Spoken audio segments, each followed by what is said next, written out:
Hello students, आज हम first year की एक पोम पढ़ेंगे, sonnet composed upon Westminster Bridge. ये एक सोनेट है और सोनेट हम कहते हैं 14 लाइन्स पोम को। The word sonnet means a little song और अ लिटिल साउंड। सोनेट में 2 स्टांजाज होते हैं। पहले स्टांजा में 8 लाइन्स होती हैं और दूसरे स्टांजा में 6 लाइन्स होती हैं। मतलब कि सोनेट जो बनाई जाती है वो आयम्बिक पेंटामीटर के मुताबिक बनाई जाती है, जिसमें 10 सिलेबल होते हैं, 5 स्ट्रेस और 5 अनस्ट्रेस। ये इस तरह से मतलब कुछ इस तरह से डिज़ाइन किया जाता है जैसे कि ड्रम की बीट पर बजाया जा सके। ये पोम विलियम वर्ड्सवर्थ ने लिखी है। जैसे कि हमें पता है विलियम वर्ड्सवर्थ अपने वक्त के, अपने दौर के सबसे बड़े शायर थे और इंग्लिश की तारीख में सिर्फ 2 ही विलियम्स गुजरे हैं। पहला विलियम शेक्सपियर और दूसरा विलियम वर्ड्सवर्थ, और दोनों ही अपनी तारीख के सबसे बड़े शायर थे। विलियम वर्ड्सवर्थ को पोएट ऑफ नेचर कहते हैं और विलियम वर्ड्सवर्थ रोमांटिक एरा के पोएट थे। विलियम वर्ड्सवर्थ अपनी राइटिंग में मतलब कि हाइपरबली इस्तेमाल करते हैं अपनी पोम्स में। विलियम वर्ड्सवर्थ को वंडरिंग पोएट भी कहा जाता है, क्योंकि वो जहाँ से भी गुजरते थे, कुछ भी उनको अच्छा लगा तो वो कलम बंद कर देते थे। और हम अगर पोम की थीम की बात करें तो पोम की थीम है beauty of the London in the morning. मतलब कि ये पोम सुबह के नज़ारे के हवाले से लिखी गई है। सुबह के नज़ारे को वाज़ह कर रही है कि सुबह का नज़ारा कितना खूबसूरत है।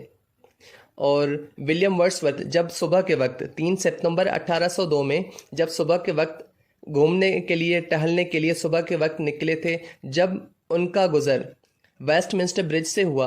वेस्टमिंस्टर ब्रिज लंदन का एक ब्रिज है जहाँ से वो गुज़र रहे थे, और वहाँ से जो उन्होंने नज़ारा देखा, जहाँ से उन्होंने वो खूबसूरती देखी, तो उन्होंने वो खूबसूरती, वो नज़ारा कलम बंद कर लिया अपने अशार में, अपने अल्फाजों में। तो ये पोइट्री उसी बारे में है, ये पोम उसी बारे में है। और हम इस पोम को शुरू करते हैं। Thank you. Sonnet composed upon Westminster bridge. Westminster पुल पर लिखा जाने वाला sonnet. Earth has not anything to show more fair. ज़मीन के पास इससे ज़्यादा खूबसूरत नज़ारा दिखाने के लिए नहीं है। Dull would he be of soul who could pass by. वो शख्स बेहरूह होगा जो यहाँ से गुजर जाएगा।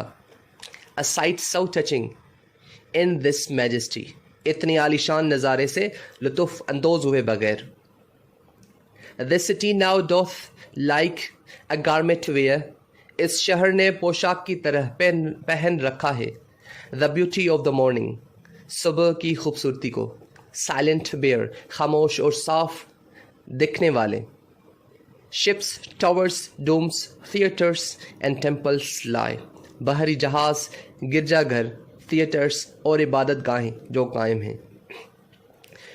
Open unto the fields and to the sky। और खुले मैदानों और आसमानों की चोटियों तक साफ नज़र आ रहा है।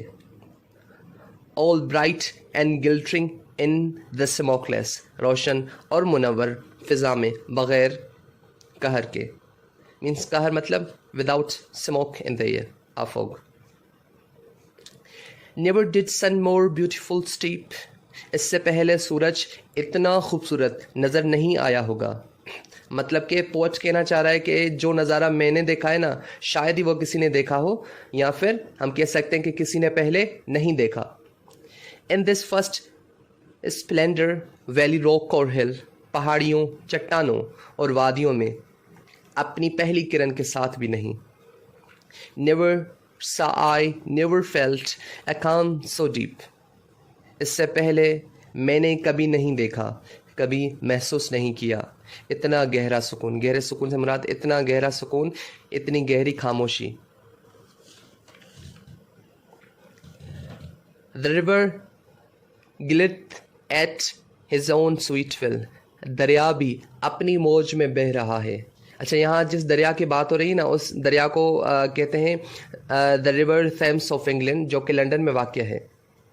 मतलब कि उस वक्त पोएट विलियम वर्ड्सवर्थ उस वक्त वेस्टमिंस्टर पुल पर खड़े हुए थे और उस वक्त की बात कर रहे थे, जो भी नज़ारा वो देख रहे थे, तो उस नज़ारे को वो वाज़े कर रहे हैं। Dear God, the very houses seem asleep. प्यारे खुदा, ऐसा लग रहा है जैसे ये सारे घर इस वक्त सो रहे हैं। And all that mighty heart is lying still. और ये इतना बड़ा शहर अभी तक बिस्तर पर लेटा हुआ है।